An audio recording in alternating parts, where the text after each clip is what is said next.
Bumabalik ang PTV Balita Ngayon. Nasa Japan na ngayon si Pangulong Ferdinand R. Marcos Jr. para dumalo sa commemorative summit ng 50th year ng ASEAN-Japan Friendship and Cooperation. Kaugnay po niyan, may live update mula Japan si Alan Francisco. Alan? Dominic, base sa schedule of activities na binigay sa media ng Presidential Communications Office o PCO, magisimula ang aktibidad ni Pangulong Ferdinand R. Marcos Jr. dito sa Japan sa pamamagitan ng pag-interview sa kanya ng Japanese media.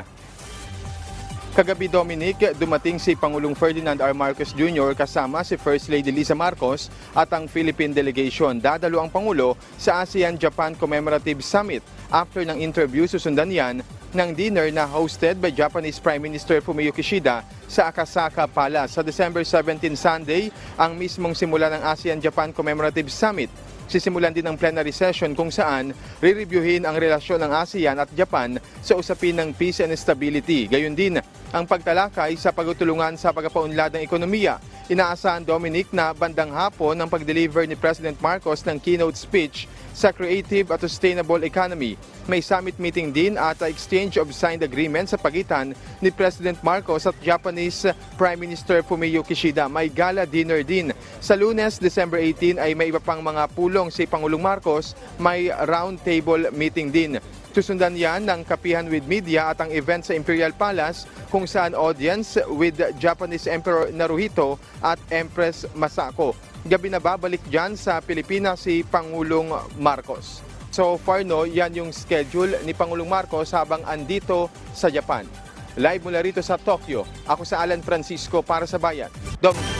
Maraming salamat, Alan Francisco.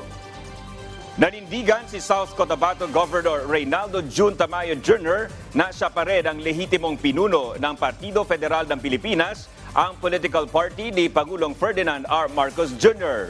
Naglabas ng pahayag si Governor Tamayo matapos ang ginawang pag-aklas ng ilang dating miyembro ng partido at pagluklok kay dating Catanduanes Governor Leandro Verceles Jr. bilang kapalit ni Tamayo. Sinabi ni Governor Tamayo na matatag pa rin ang partido sa ilalim ng kanyang pamumuno dahil sa suporta sa kanya ng 97% ng mga opisyal mula sa iba't ibang rehiyon. Ayon kay Governor Tamayo, siya pa rin ang duly elected National President ng Partido Federal ng Pilipinas batay sa Constitution and bylaws ng partido.